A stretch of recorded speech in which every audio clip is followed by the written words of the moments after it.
ठीक।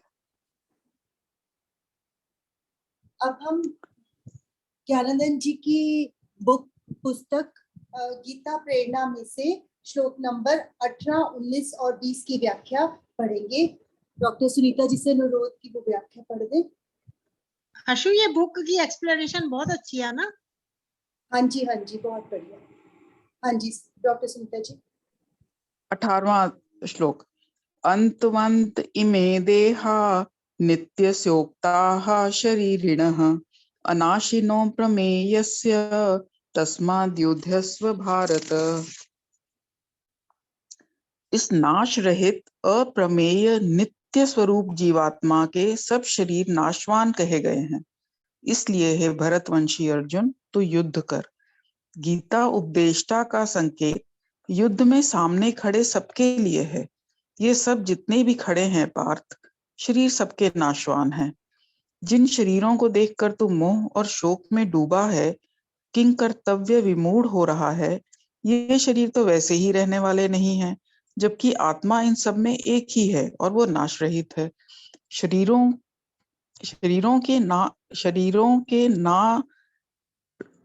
शरीरों ने रहना नहीं, आत्मा ने कभी मिटना नहीं।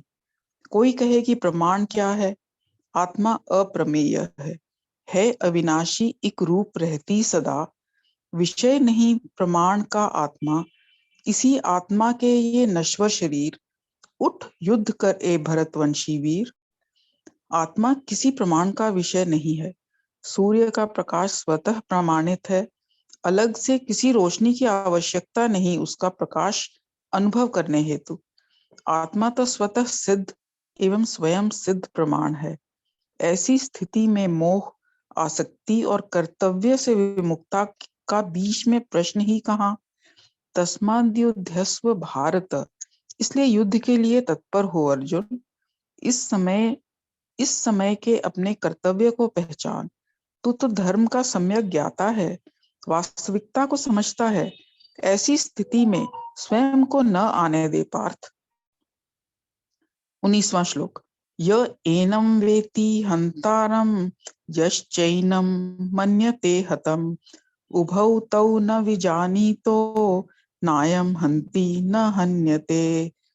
जो इस आत्मा को मरने वाला समझता है तथा इसको मरा हुआ मानता है, वे दोनों नहीं जानते, क्योंकि यह आत्मा वास्तव में ना तो किसी को मारता है और न किसी के द्वारा मारा जाता है। मरता केवल स्थूल शरीर है। सूक्ष्म शरीर का स्थूल शरीर को छोड़ जाना ही स्थूल शरीर की मृत्यु है। यह स्थिति अपने पूर्व प्रारब्ध, पूर्व संबंधों पर निर्भर है। वैचारिक दृष्टि से अपनी आयु सीमा पूरी होने पर या पूर्व संबंधों के पूरा होने अथवा इस शरीर के साथ संबद्ध प्रारब्ध पूरा होने पर यह स्थिति निश्चित है, और सब कुछ तो उसी स्थिति में निमित्त है। आत्मदृष्टि रखने पर इस वास्तविकता की पहचान हो जाती है, अन्यथा देह दृष्टि मरने मारने तक सिमटी उलझी रहती है। आत्मा तो वैसे भी निष्पक्ष, सम और व्यापक सत्ता है, साथ ही अजर अमर अविनाशी। वहां तो मरने मारने की कोई कल्पना ही नहीं हो सकती। जो समझे कि है मारता आत्मा, है मरने वाला जो इसे मानता, नहीं जानते दोनों यह सच्चाई। यह न मारे कभी न मरे स्वयं वह। मगर ऐसा क्यों? आत्मा न मरता है और न ही मारता है। इसके पीछे तर्क अथवा कारण क्या है? श्री भगवान स्पष्ट कर रहे हैं। 20वां श्लोक।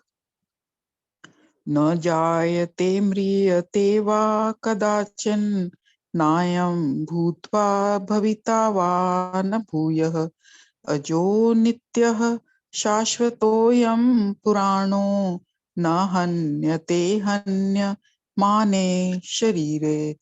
यह आत्मा किसी काल में भी न तो जन्मता है और न मरता ही है, तथा न यह उत्पन्न होकर फिर होने वाला ही है, क्योंकि यह अजन्मा, नित्य, सनातन और पुरातन है। शरीर के मारे जाने पर भी यह नहीं मारा जाता। गीता उपदेष्टा ने अपनी कोई भी बात कहते हुए तर्क और तथ्यों का विशेष ध्यान रखा है।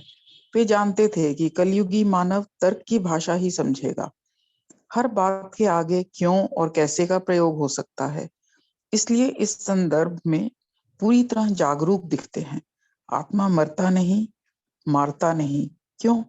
क्योंकि अजह, वह अजन्मा है। मृत्यु इसी की है, मृत्यु उसी की है जिसका जन्म है। आत्मा नित्य है, शाश्वत है, पुरातन है। मरने मारने की कल्पना भी वहां नहीं हो सकती। यहाँ तक कि शरीर के नष्ट होने पर भी आत्मा का नाश नहीं। वह शरीर से पहले भी था, शरीर के रहते हुए भी सब उसी के आश्रित हैं, और शरीर न रहने पर भी उस पर आँच नहीं।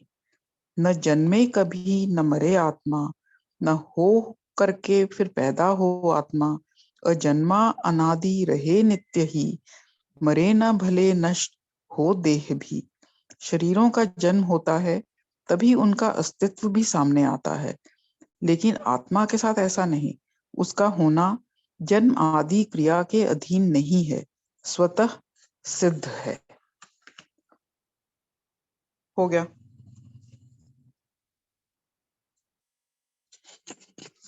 मेरे ख्याल से हम पढ़ सकते हैं, कुछ और व्याख्या भी समय है कुछ।